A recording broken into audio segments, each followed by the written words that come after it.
Marami sa atin sa mga magulang humuhugot ng lakas at katatagan. Pero paano kung sila mismo naratay sa karamdaman? Yan ang suliranin ngayon ng isang paps natin sa Pasig na para bang pinagsakloban ng langit at lupa sa tindi ng pinagdaanang mga pagsubok ng kanilang pamilya. Para bigyan ng mukha ang balita, Mobile Journal Jazz Paredes. Alas 5 pa lang ng madaling araw, gising na si Pat para isikasuhin si Nanay Baby. Hindi na kasi ito makatayo at bihira na ring magsalita. Madalas pang makalimot dahil sa sakit na Alzheimer's. Nagsimula po siya parang nung year 2015, mga ganon. Bigla po siyang bumagsak. Tapos sinugod po namin siya sa ospital. Tapos doon po siya na may aneurysm. 3 buwan sa ospital si Lola, naka-recover, pero nung pandemya, muli siyang nagkasakit. Doon na po na meron na pala siyang Alzheimer, hydrocephalus, ayun po. Tapos, yung time po na yun, na-stroke po yung father ko. Tapos, dito po kami sa bahay, sama-sama po kami. Si Pat na lang ang natitirang anak ni Nanay Baby. Ang kanyang ate, namayapa na noong 2024 dahil sa tuberculosis at liver cancer. Umabot nga noon sa puntong sabay-sabay niyang inaalagaan ang pamilya. Ayun po. Pagka pumipikit po ako na nangyari po yun, yung 3 po sila. 3, ma'am, nakahiga po. May mapayat, sobrang payat. Yung father ko nakaupo lang, straight. Tapos yung mother ko po, salita ng salita, paulit-ulit. Tatayo po ako noon. Sabay titignan ko talaga sila. Tapos, iniisip ko bakit ganito. Wala po akong katulong. Wala po talaga. Halos mag-isa lang ako, ma'am. Hanggang ngayon, hindi niya maamin sa mga magulang na wala na ang kanyang ate sa takot na hindi nila kayanin ang balita.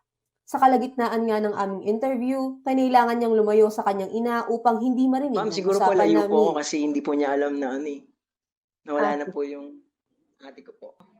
Sobrang hirap po sa akin, halos di po ako makatulog. Parang po ako, nasasaktan po ako gabi-gabi. Hindi ko po lubos maisip na hindi alam ng magulang ko yung nangyari. Ang kanyang ama, nasa pangangalaga na ng kanyang tiyuhin sa probinsya. Dati, nakaka-sideline pa si Pat bilang photographer, pero nabenta niya ang kanyang kamera at motor pambayad ng mga gastusin sa ospital.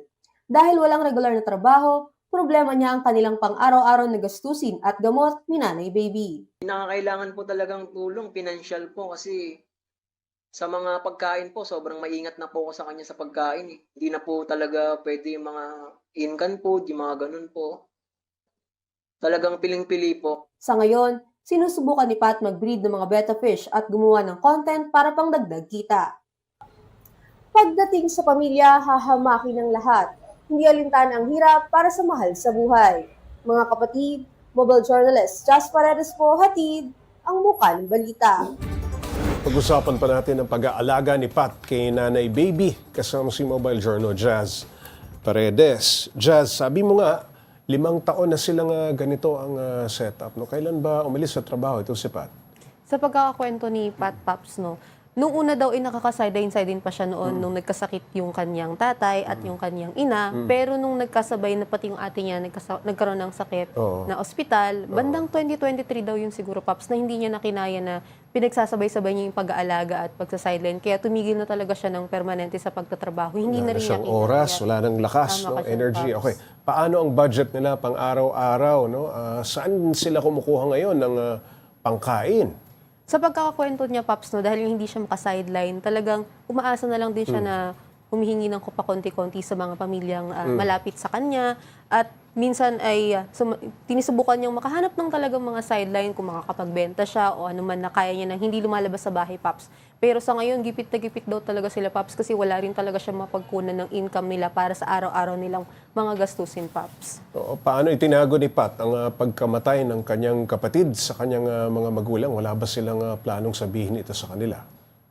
Tinanong natin yun sa kanya, Paps, kasi na-curious din talaga ako, Paps, kung paano niya naitago ng ganun katagal sa kanyang mga magulang. Nakita natin dun sa interview mo, lumayo pa talaga Tama siya, ka baka dyan, Paps. madinig. Ano? Talagang iniingatan niya na malaman. Kasi natatakot siya, Paps, na dahil nga may Alzheimer's na rin at nakakalimot na rin itong kanyang ina na si Nanay Baby, ay baka maging iba yung kanyang reaksyon at makalala sa kanyang kondisyon.